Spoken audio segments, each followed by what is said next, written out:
Welcome back. आप देख रहे हैं वन अपना फाइनेंस मिनिस्टर और मैं हूं आपके साथ कविता थपलियाल और हम लोग वुमेन्स वेडनेसडे बना रहे हैं आज हमारे शो पर, जो कि हर हफ्ते हम एक खास पेशकश लेकर आते हैं और अब इसी पेशकश को हम आगे बढ़ाएंगे और वुमेन्स वेडनेसडे में अब बात करेंगे महिलाओं के इंश्योरेंस के बारे में।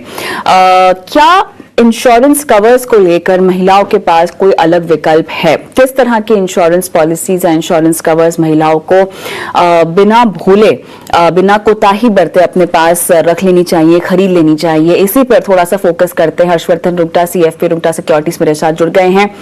हर्ष, स्वागत है आपका हमारी इस पेशकश में। वुमेन्स वेडनेसडे हम बना रहे हैं और ओवरऑल जब भी हम फाइनेंशियल प्लानिंग करते हैं, एक तो फाइनेंशियल प्लानिंग कभी भी जेंडर बायस्ड होती नहीं है।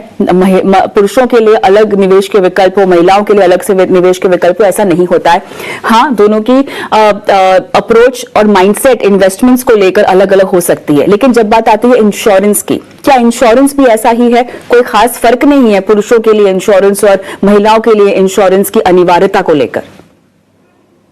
वेल देखिए कविता, जो आपने एकदम सही कहा कि अगर हम मेल्स और फीमेल, मेन और वुमेन की अगर हम फाइनेंशियल प्लानिंग की बात करें तो बेसिस सेम रहता है। जो कॉन्सेप्चुअली आपके जो रिक्वायरमेंट्स है वो सेम रहेंगी, लेकिन आपके प्रोडक्ट्स थोड़े फर्क पड़ सकते हैं। जहां तक हम इंश्योरेंस की बात कर रहे हैं, सो इंश्योरेंस में ये जरूरी है समझना कि ये इंश्योरेंस एक फर्स्ट स्टेप है फाइनेंशियल प्लानिंग का। जब तक आपने अपनी रिस्क मैनेजमेंट की प्लानिंग ठीक से नहीं कर रखी है, आप फ्यूचर की वेल्थ क्रिएशन के बारे में सोचना एक्चुअली गलत है। तो first step of financial planning है कि आप अपना इंश्योरेंस करें, आप मेल हो या फीमेल हो, this is the first step. लेकिन क्योंकि हम फीमेल्स की स्पेसिफिकली बात कर रहे हैं, तो वुमेन स्पेसिफिक हमें ये पता है कि थोड़ी हेल्थ कॉम्प्लिकेशंस जो है वो थोड़ी ज्यादा होती है in terms of cancer, in terms of child birth, pregnancy related या कोई भी गायनोलॉजिकल कॉम्प्लिकेशन। सो ये अच्छी बात है कि हमारे पास ये कस्टमाइज्ड पॉलिसीज हैं, कस्टमाइज इंश्योरेंस सॉल्यूशंस हैं जो इन स्पेसिफिक रिक्वायरमेंट्स को या हायर रिस्क को कवर करती हैं। तो मैं ये कहूंगा कि कोई भी महिला है, आप अगर गेनफुली एम्प्लॉयड हैं, विच मीन्स आप कहीं पे नौकरी कर रही हैं या कोई इनकम जनरेट कर रही हैं, या आप एक थैंकफुली या थैंकलेसली एम्प्लॉयड हैं, विच मीन्स अगर आप एक होम मेकर हैं, तो इन एनी केस आपको 3 तरह की इंश्योरेंसेज हैं जो तो आपको पक्का लेनी है। तो पहली है जो हम बात करते हैं वो है मेडिक्लेम। सो मेडिक्लेम बेसिकली वो है जो हम हॉस्पिटलाइजेशन, जो आपका हॉस्पिटलाइजेशन होता है, जो एक्चुअल खर्चे होते हैं, वो आप रीइंबर्समेंट लेते हैं, कैशलेस बेसिस पे लेते हैं, तो वो बेसिकली इंडेमनिटी पॉलिसी के नाम पे आती है। तो पहली पॉलिसी जो आपको लेनी है वो है मेडिक्लेम। दूसरी आपको जो लेनी है वो है critical illness. So critical illness policy थोड़ी मेडिक्लेम से अलग है, वो हेल्थ रिलेटेड जरूर है, लेकिन उसके फायदे और उसके पेमेंट्स जैसे होता है वो अलग तरीके से होता है, तो मैं आगे जाते हुए आपको बता दूंगा। और तीसरी जो आपको लेनी है वो है personal accident policy. So basically अगर एक्सीडेंट की वजह से कुछ अगर लॉस ऑफ इनकम है या कोई नुकसान है तो उसका भुगतान। और अगर आप गेनफुली एम्प्लॉयड हैं, जैसे आप खुद से इनकम जनरेट करते हैं कहीं पे, या तो काम करके या प्रोफेशन या बिजनेस करके, तो आपको एक टर्म इंश्योरेंस पॉलिसी जरूर लेनी है, ताकि क्योंकि जो इनकम आप जनरेट कर रही हैं, अगर आप नहीं रहे तो आपके परिवार को उसका कॉम्पनसेशन हो। अभी अगर हम उन 3 पॉलिसीज पे जाएं जो मैं पहले बात कर रहा था, मेडिक्लेम हो गया, क्रिटिकल इलनेस और पर्सनल एक्सीडेंट पॉलिसी की हम बात करें, तो इसमें हम थोड़ा डिटेल में जाके समझेंगे कि फर्क क्या है और कैसे हमें फर्क देखना है। तो एक है कि जो मेडिकल कवर है, जो हॉस्पिटलाइजेशन कवर है, जो बेसिक कवर्स हैं, वो मेल फीमेल के सबके लिए सेम है कि भाई आपको अगर कोई बीमारी होती है और पॉलिसी के टर्म्स में कवर्ड है, आप हॉस्पिटलाइजेशन होता है आपका 24 आवर्स का, तो जो आपका एक्चुअल एक्सपेंस है, जो आपका खर्चा हुआ है, वो आपको रीइंबर्समेंट या कैशलेस बेसिस पर मिल जाएगा। इसके अलावा एड ऑन कवर्स आते हैं जो विमेन स्पेसिफिक एलिमेंट्स को या उनकी रिक्वायरमेंट्स को पूरी करती हैं। तो एक एड ऑन जो आप कंसिडर कर सकते हैं अपनी पॉलिसी में, अगर आपके लिए लागू होता है, तो वो है मैटरनिटी कवर। मैटरनिटी कवर ऐसा है कि आपका जब आप पॉलिसी लेते हैं उसके 1 से 3 साल का वेटिंग पीरियड होता है, अलग कंपनियों के अलग वेटिंग पीरियड होता है, लेकिन टिपिकली 1 to 3 ईयर्स का वेटिंग पीरियड होता है। और आपको जो कवरेज है उसमें वो 50,000 to 1 लाख रुपीज तक का मिलता है, विच मीन्स कि कोई भी मैटरनिटी रिलेटेड एक्सपेंसेस है, चाइल्ड बर्थ रिलेटेड एक्सपेंसेस है, हॉस्पिटलाइजेशन का, वो आपको coverage up to 50,000 to 1 lakh rupees मिलेगा। दूसरा आपको देखना है कि आपका new born baby cover, which means कि जब न्यू बॉर्न बेबी होता है, जब बच्चा पैदा होता है, तो वो ऑटोमेटिकली पॉलिसी में एक सर्टेन लिमिट के लिए कवर हो जाते हैं। तो ये एक अच्छा कवर है जो आपके न्यू बॉर्न बेबी को कवर करता है, जिसमें आपके जो कॉम्प्लिकेशन अगर बर्थ पे चाइल्ड को होते हैं तो वो भी आपको कवरेज मिलता है। तीसरा आपको देखना है कि आईवीएफ। अगर कोई कारण से आईवीएफ ट्रीटमेंट लेके आपको अपना परिवार बनाना है, तो वो कवरेज भी वेटिंग पीरियड ऑफ 3 इयर्स के बाद में वो कवरेज भी आता है। सो ये आपको देखना है कि भाई ये मेरे लिए लागू होता है कि नहीं, और ये एड ऑन के रूप में आप अपनी पॉलिसी में ले सकते हैं। गाइनोलॉजिकल फ्री कंसल्टेशन होते हैं जो आपकी पॉलिसी में एक विमेन पॉलिसी होल्डर्स को देती है कंपनियां, अगर आपको कस्टमाइज करके देने से। जो हम बात कर रहे हैं कि विमेन स्पेसिफिक पॉलिसीज में आपको किन बातों का ध्यान रख के अगर आपके लागू होता है तो आपको लेना है।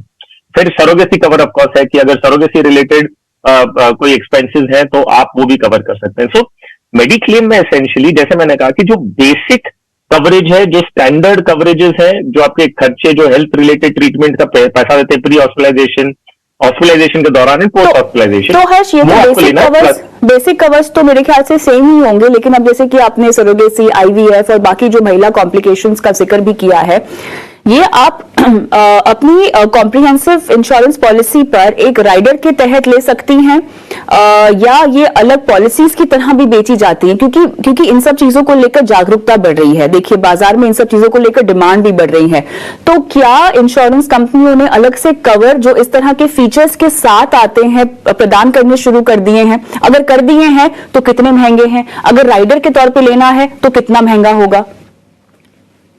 तो यस, एब्सोल्युटली राइट। तो आपने जो कहा कविता कि दो ऑप्शंस हैं। तो एक है कि आपकी जो मेडिकल पॉलिसीज हैं उसमें आप एड ऑन के रूप में अपना कवर बढ़ा सकते हैं। सो मान लीजिए एक कंपनी ने एक पर्टिकुलर पॉलिसी निकाली है जो सबके लिए स्टैंडर्ड है, लेकिन अगर आप ऐसी कोई एज ब्रैकेट में है, ऐसी लाइफ सिचुएशन में है कि आपकी मैटरनिटी बेनिफिट्स आपको दिखता है कि 1-2 साल या 3 साल में आपको चाहिएगा, तो आप लेंगे। अगर आप ऐसी उम्र में है जहां पे आपको चाइल्ड, आप फैमिली और आगे बढ़ाने की नहीं सोच रहे, तो मैटरनिटी कवर, आईवीएफ, सरोगेसी आपके लिए कोई काम की नहीं है। तो ये एड ऑन के रूप में आती है। कई पॉलिसीज हैं जो कंपनीज ने विमेन सेंट्रिक बना के विमेन के लिए स्पेसिफिक दिया और उसमें ये इनबिल्ट है। तो आपको दोनों ऑप्शंस अवेलेबल हैं और आपको ये देखना है, जो मैंने एम्फसाइज किया है, कि हर बेनिफिट को समझिए और ये देखिए कि क्या आपके लिए लागू होता है। अगर लागू होता ही नहीं है तो देयर इज नो पॉइंट लेके। सो दोनों ऑप्शंस आपके पास available as rider and as a bundled product, दोनों ऑप्शंस अवेलेबल है। मुझे बताइए कि क्या इंश्योरेंस पॉलिसीज में ये सब चीजें इंक्लूड होती हैं, इस तरह के खर्चे, आईवीएफ, सरोगेसी और बाकी क्रिटिकल इलनेस जो कि महिला जुड़ी हुई हो और थोड़ा सा उसमें वेटिंग पीरियड होता है, क्या ऐसा भी कुछ है? जी हाँ, एब्सोल्युटली। तो अगर आप कोई भी ये एड ऑन कवर्स की बात करें, मान लीजिए मैटरनिटी की बात है या आपके आईवीएफ है, तो ये सारी पर जो है उनमें वेटिंग पीरियड होने ही वाला है, क्योंकि कंपनी ये नहीं चाहती कि आप इसे आपके ऑलरेडी ऐसी कोई सिचुएशन है जिसमें आप मैटरनिटी या ऑलरेडी प्रेग्नेंट और आप फिर आप मैटरनिटी पॉलिसी ले, डजंट मेक सेंस, राइट? सो आप जब आपकी शादी हो जाए या आप उसके पहले 1-2-3 साल पहले आप ये डिसाइड करें कि ये पॉलिसी आपको अभी लेनी है, ताकि जब आप फैमिली प्लान करें तब तक आपका वेटिंग पीरियड खत्म हो चुका हो। आईवीएफ का ट्रीटमेंट आपको अगर एप्लीकेबल है या आप उसका फायदा लेना चाहती हैं तो वो 3 साल के वेटिंग पीरियड के बाद आता है। तो आपको जितनी जल्दी हो पॉलिसी, आप जब यंग है, शादीशुदा नहीं है या शादी जस्ट हुई है, तो उस समय आप ये पॉलिसीज प्लान करें, ताकि जब तक वेटिंग पीरियड खत्म हो आप फैमिली स्टार्ट करने की सोच सकें। और अगर मैं बात करूं और कोई अगर स्टैंडर्ड बेनिफिट्स, अगर मान लीजिए ये गायनोलॉजिकल कंसल्टेशंस है, कैंसर रिलेटेड है, जो मैं क्रिटिकल इलनेस में ज्यादा कवर करना चाहूंगा, लेकिन ऐसी कोई विमेन स्पेसिफिक बीमारियां, बिकॉज अनफॉर्चुनेटली हमें पता है कि women are susceptible to more gynaecological and health related complication, और उनका ध्यान रखना, उसके फाइनेंशियल कॉन्सिक्वेंसेस का ध्यान रखना ही यही एक बेसिकली इंश्योरेंस का पर्पस है। सो थोड़ा ध्यान देके अगर हम इंश्योरेंस प्लान करें तो आप अपनी इन फाइनेंशियल स्ट्रेस को डेफिनेटली थोड़ा इज आउट कर पाएंगे। यहाँ पर जिस तरह से एटलीस्ट रिपोर्ट्स आती हैं, हर्ष, यही सामने निकल कर आता है कि जो महिलाएं हैं वो अभी भी इंश्योरेंस लेने को लेकर बहुत जागरूक नहीं है। अगर घर में कोई मेल मेंबर है जो इसको ड्राइव कर रहा है उसके तहत तो वो कवर हो जाती हैं, वरना अकेले अगर वो खुद अपनी बागडोर, अपनी फाइनेंशियल प्लानिंग की बागडोर संभाल रही हैं तो इंश्योरेंस थोड़ा सा वीक एस्पेक्ट रह जाता है। लाइफ इंश्योरेंस को लेकर उन्हें क्या क्या कदम उठाने चाहिए? अब तक जो हमने बात की है वो हेल्थ की ओर ज्यादा बातचीत की है, लाइफ को लेकर वो क्या क्या करें? तो लाइफ इंश्योरेंस का जैसे मैंने कहा कि अगर टर्म इंश्योरेंस की बात करें, देखिए वही एक तरीका है जिससे आप सही मायने में एक इंश्योरेंस ले सकती हैं। तो टर्म इंश्योरेंस की प्राइमरी रिक्वायरमेंट ये है कि आप इनकम जनरेटिंग हो। तो आप अगर होम मेकर हैं तो आप एक्सटर्नल इनकम जनरेट नहीं करती। जैसे मैंने कहा, होम मेकर एक थैंकलेसली एम्प्लॉयड जॉब है, कि आप एम्प्लॉयड तो है लेकिन आपको गेनफुली एम्प्लॉयड जॉब बोलते हैं कि पैसे नहीं आ रहे। सो उनको अनफॉर्चुनेटली टर्म प्लान नहीं दिया जाता। आप कम पॉलिसी की बात करें कि भाई आप मुझे 10 लाख दे दीजिए, 15 लाख, 20 लाख की पॉलिसी दे दीजिए, वो भी अनफॉर्चुनेटली एक टर्म प्लान के रूप में नहीं मिलता है। जहां सेविंग्स बेस्ड पॉलिसी, जो एंडोमेंट, होल लाइफ वगैरह, वो हम रेकमेंड नहीं करते कि भाई आप वो insurance is not an investment. तो आप अगर टर्म प्लान लाइफ कवर की स्पेसिफिकली बात कर रही है तो then you have to unfortunately be gainfully employed, जहां पे आपकी इनकम जनरेशन है, तभी जाके आपको टर्म इंश्योरेंस मिलेगा। सो लाइफ इंश्योरेंस नहीं, लेकिन डेफिनेटली हेल्थ इंश्योरेंस के सेगमेंट में मेडिक्लेम है, क्रिटिकल इलनेस है, वो एक बहुत इंपॉर्टेंट कवर है जिसमें एक गेनफुली एम्प्लॉयड होने की जरूरत नहीं है। सो वो हम डेफिनेटली बात भी कर सकते हैं और वो आप ले भी सकते हैं, और लेना भी इनफैक्ट चाहिए। तो कमोबेश यहाँ पर हमने बताया कि कैसे महिलाओं के लिए अपने आप को इन सही इंश्योरेंस कवर से कवर करना बहुत जरूरी है। अगर आप भी कोई महिला दर्शक हैं जो कि चाहती हैं हमसे किसी भी तरह की सहायता, जहां पर आप ये चाहें कि हम फाइनेंशियली आपको गाइड करें, तो वुमेन्स वेडनेसडे हम ये खास पेशकश लेकर आते हैं और हर हफ्ते हमारे साथ नए एक्सपर्ट्स होते हैं जो महिला फाइनेंशियल प्लानिंग और तमाम आर्थिक मोर्चे पर आपको किसी भी तरह की सहायता अगर चाहिए तो आपकी मदद करते हैं। अगर कोई सवाल आप हमसे पूछना चाहती हैं तो अपने सवाल आप हमें व्हाट्सएप भी कर सकती हैं, और व्हाट्सएप के साथ साथ अगर आप हमें यूट्यूब पर देखती हैं तो यूट्यूब पर अपने सवाल कमेंट बॉक्स में छोड़ दीजिए, और फेसबुक या एक्स जैसे प्लेटफॉर्म पर भी हम लाइव जाते हैं, आप हमारे और हमारी टीम को संपर्क कर सकती हैं।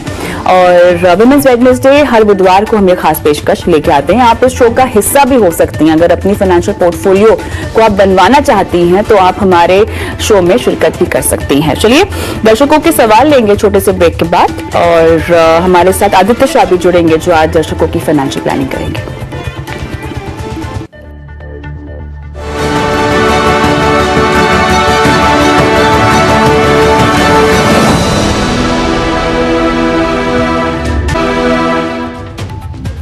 वेलकम बैक, आप देख रहे हैं बनो अपना फाइनेंस मिनिस्टर। मैं हूं आपके साथ कविता थपलियाल और Harshvardhan Rugta, CFP Rugta securities. Aditya Shah founder Hercules advisor अब मेरे साथ जुड़ गए हैं और ये दोनों मिलकर आज दर्शकों की फाइनेंशियल प्लानिंग भी करेंगे। पहला सवाल पूछने के लिए संजय कुमार सिंह जो कि आदित्य के सामने सवाल रखेंगे, मेरे साथ फोन लाइन पर हैं। नमस्कार संजय साहब, कैसे हैं? नमस्कार मैम, मैं संजय कुमार सिंह बोल रहा हूँ, उत्तर प्रदेश गाजीपुर से। जी सर। जी हाँ मैम, आपका मेरा जो मेरा फंड है आप देख पा रही होंगी जी। एसबीआई का small cap, SBI blue chip, SBI Nifty 50 index, Nippon India small cap, मेरे एसेट का ब्लू चिप है, पराग पारेख का फ्लेक्सी कैप है, और 2-2 हजार रुपए की आपकी एसआईपी चल रही है, और लमसम आपने कर रखा है ना? जी मैम, 5 लमसम है। ठीक है। SBI Contra, SBI Magnum, Quant Active, ICICI Pru, multi cap, HDFC flexi cap. 15 साल में 1.5 करोड़ चाहिए। जी मैम। अच्छा सर, लमसम अमाउंट सभी में 1-1 लाख है ना? जी मैम। ठीक है। कब से है आपकी ये इन्वेस्टमेंट जारी? मैम लमसम तो लगभग जो है 2 लमसम तो 6 महीने से है। हाँ हाँ। और 3 लमसम जो है 2 महीने से है मैम। ठीक है। मुझे एक बात बताइए, इतने सारे एसबीआई के फंड्स आपने क्यों रखे हैं, कोई खास वजह? मैम ऐसा है कि मैम थोड़ा सा मैं एसबीआई में मेरा अकाउंट है, थोड़ा सा मैं सिक्योरिटी फील करता हूँ, इसकी वजह से मैम। अच्छा, वरना आपको ऐसे एसबीआई म्यूचुअल फंड पसंद है ऐसा कुछ तो नहीं है? नहीं मैम, पसंद तो है मैम, थोड़ा सा सिक्योरिटी फील करता हूँ। अच्छा चलिए ठीक है, बताते हैं आपको ये सवाल मैंने आपसे क्यों पूछा। आदित्य आपके लिए है ये सवाल, और खैर फंड्स पर तो हम गौर करेंगे ही, लेकिन एक ही एएमसी में इतना ज्यादा निवेश करना, हालांकि इनका खाता है तो एक सहूलियत भी होती है, बैंक वाले भी जो हैं आपको फंड्स बेचते हैं, और आपको लगता है कि ज्यादा यहाँ वहां जाने की जरूरत नहीं है, यहीं पर बैंक भी है, इनके फंड्स भी हैं, इसी में डालते हैं पैसा, और इनके जो फंड्स चुने हैं वो फंड्स भी अच्छे हैं वैसे। लेकिन मुझे ये बात बताइए कि एक ही फंड हाउस में इतना ज्यादा प्रतिशत निवेश कितना सही है, कितना गलत है? और एक तो एसबीआई जैसा फंड हाउस जिनकी स्कीम्स अच्छी भी हैं। मैम सबसे पहले तो गुड इवनिंग। हमने पहले देखा है पिछले 6-8 महीने में ही एक बहुत बड़े फंड हाउस के फंड मैनेजर्स के अगेंस्ट रेगुलेटर ने मूव किया था और उनकी सारी स्कीम्स कुछ अंडर परफॉर्म कर रही है। तो मेरे हिसाब से diversification amount mutual fund companies भी बहुत ज्यादा जरूरी हो गया है आज की डेट में, और आपके पास मिनिमम 2 से 4 म्यूचुअल फंड कंपनीज के स्कीम्स आपके पोर्टफोलियो में होने चाहिए।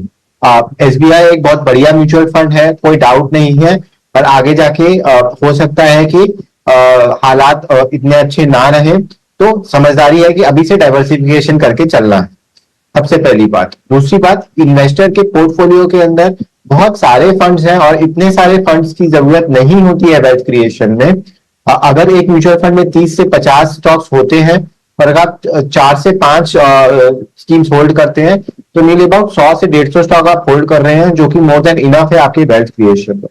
तो अब निवेशक के ही पोर्टफोलियो में से मैंने 4 फंड्स को चूज किया है। वो 4 फंड्स है Parag Parikh flexi cap fund, SBI Nifty 50 index fund, HDFC flexi cap fund और Mirae asset emerging blue chip fund. इन चारों फंड्स में ही निवेशक को अपनी SIP को कंसोलिडेट करना है, पहली बात। दूसरी बात, जो इन्वेस्टर ने लमसम पैसा निवेश किया है वो लमसम पैसे को अभी रहने दे सकते हैं, कोई दिक्कत नहीं है उन फंड्स में। बट जो नई SIPs है वो इन फंड्स में कंटिन्यू रखें। आगे जाके जब आपको अच्छा रिटर्न मिल सकता है तो आप धीरे धीरे करके इन फंड्स की तरफ जा सकते हैं। पर आपके निवेश को 4 फंड्स में रिस्ट्रिक्ट करना बहुत जरूरी है, ताकि आपका अच्छा निवेश हर एक फंड में जाता रहे और आपका लॉन्ग टर्म में वेल्थ क्रिएट हो।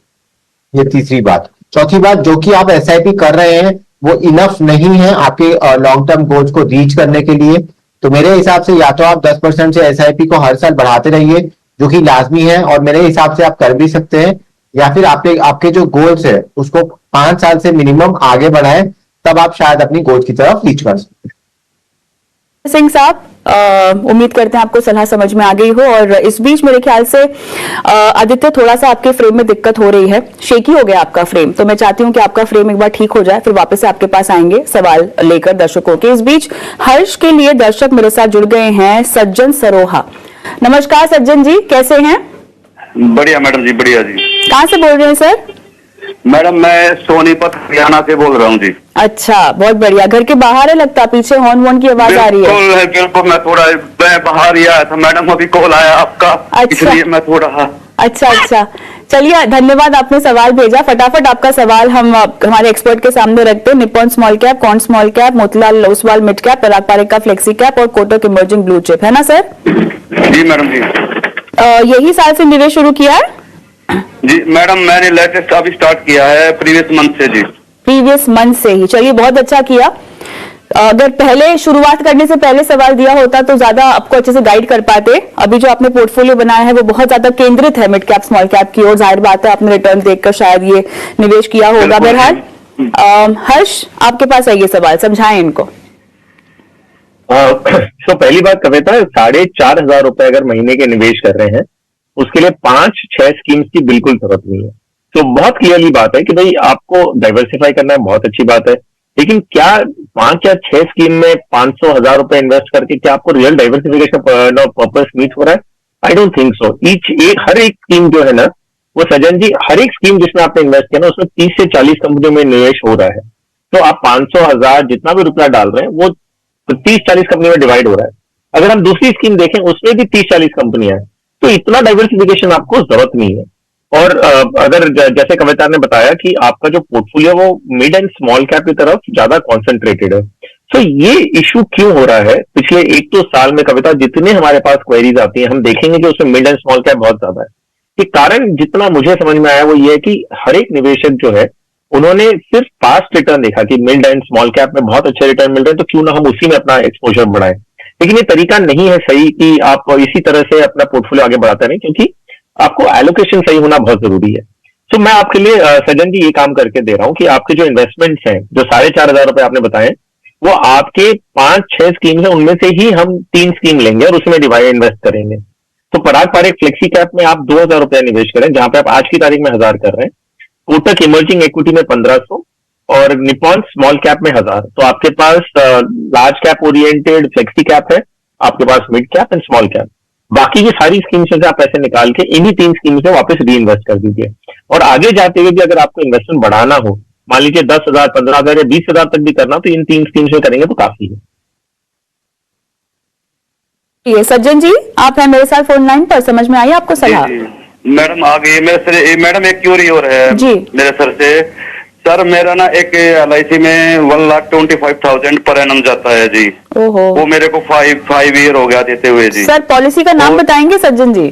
नहीं, वो मेरे को ध्यान नहीं है मैडम जी। चलिए कोई बात नहीं, हमारा शो तो रोज आता है सज्जन साहब, तो अब की बार आप इंश्योरेंस पे सवाल पूछ लीजिए, व्हाट्सएप कर दीजिएगा, मैं ले लूंगी फिर से। मैडम जी थोड़ा एक क्यूरी हो रहा है, मैं अभी लेटेस्ट मैंने 3-4 साल से ना सर अभी HDFC संचय पॉलिसी लिया है 50,000 पर एनम जी, तो मैं क्या उसको सरेंडर कर सकता हूँ संचय पॉलिसी को और उसको पैसे को म्यूचुअल फंड में? कौन सी पॉलिसी है? HDFC संचय पॉलिसी। HDFC संचय, ओके। हर्ष? जी हाँ, तो सज्जन जी ये कंसर्न आपका मुझे अच्छा लगा कि भाई आपके पास ये तो है कम से कम कि भाई 1,25,000 50,000 इतना आप इंश्योरेंस में इन्वेस्ट कर रहे हैं। तो इंश्योरेंस पॉलिसी में हमने हमेशा कहा और आप भी सुने होंगे पहले कि इन्वेस्टमेंट नहीं करनी चाहिए इंश्योरेंस में। इन्वेस्टमेंट में म्यूचुअल फंड या बहुत सारे अलग प्रोडक्ट्स हैं जो ज्यादा बेहतर है। तो यस, आपकी LIC और HDFC ये पॉलिसी आप जरूर सरेंडर कर सकते हैं। आप इंश्योरेंस कंपनी से एक सरेंडर कोट मांगिए कि भाई अगर मैं पॉलिसी सरेंडर करता हूँ कितना पैसा वापस देंगे, और फिर आप उसे सरेंडर करिए। अगर मैं ये यकीन से कह रहा हूं कि आपने जितना इन्वेस्टमेंट किया उतना भी आपको वापस नहीं मिलेगा, लेकिन it is still worth while कि आप अपना पैसा इंश्योरेंस से निकाल के आप प्योर इन्वेस्टमेंट प्रोडक्ट्स में डालें ताकि आपको रिटर्न ज्यादा better over a longer period of time मिलेंगे। सो दैट इज यस, आप सरेंडर कर सकते हैं और मैं तो सलाह दूंगा कि आप सरेंडर कर दें। सज्जन जी बाकी सवाल पर फिर से व्हाट्सएप कर सकते हैं। जल्दी से रुपेश सोनवने का सवाल मैं लूंगी। आदित्य, इन्होंने व्हाट्सएप के जरिए सवाल भेजा है और ये कह रहे हैं best small cap flexi cap fund आप इनको बताएं, बेस्ट सेक्टर फंड भी बताएं। 3,000 रुपए हर महीना से SIP शुरू करना चाहते हैं, 10 साल का इनका नजरिया है निवेश का। मैम मैं निवेशक को बताना चाहता हूं कि कोई भी बेस्ट म्यूचुअल फंड कुछ नहीं होता है। म्यूचुअल फंड एक साइकिल के थ्रू गुजरता है जहां पे अंडर परफॉर्मेंस और आउट परफॉर्मेंस दोनों ही आपको झेलने होते हैं, पर आपको ये करना है कि आपको नियरली अबाउट 5 से 10 साल का निवेश करना होता है तो आप अच्छे रिटर्न्स कमा सकते हैं। सिंस निवेशक ने एक flexi cap fund category specifically पूछा है तो मैं उस कैटेगरी के अंदर 2 फंड सजेस्ट कर रहा हूं, पराग पारेख फ्लेक्सी कैप फंड और कनाडा रबेको का फ्लेक्सी कैप फंड। ये दोनों बहुत ही अच्छे फंड हैं और यहाँ पे आपका टाइम होराइजन जो है वो 5 साल का मिनिमम होना चाहिए। अब निवेशक ने ये भी पूछा कि स्मॉल कैप फंड्स में 2 नाम चाहिए। स्मॉल कैप फंड्स में निवेश करने के लिए सबसे पहली बात मैं आज बता दूं आपको, आज ही स्मॉल और मिड कैप में बहुत बड़ा करेक्शन हुआ है और स्मॉल और मिड कैप्स के वैल्यूएशंस बहुत ही अग्रेसिव हैं। पिछले 2 साल से स्मॉल और मिड कैप्स ऊपर जा रहे हैं, इसके लिए सब निवेश करना चाहते हैं, पर अपनी रिस्क प्रोफाइलिंग कीजिए और देखिए अगर आप निवेश कर सकते हैं स्मॉल का और मिड कैप्स में अगले 10 से 15 साल में तभी चाहिए। 5 साल का टाइम होराइजन भी बहुत शॉर्ट रहेगा स्मॉल कैप फंड्स के लिए। 2 स्मॉल कैप फंड्स मैं सजेस्ट कर रहा हूं, DSP का स्मॉल कैप फंड और SBI का small cap fund with a time horizon of 10 to 15 years. और आप पहले जांचें कि आपको स्मॉल कैप्स में जाना है कि नहीं जाना है। और भी दर्शकों को जोड़ना है मुझे, लेकिन उससे पहले झटपट एक बार रुक कर लेते हैं निवेश के गुरु मंत्र की ओर।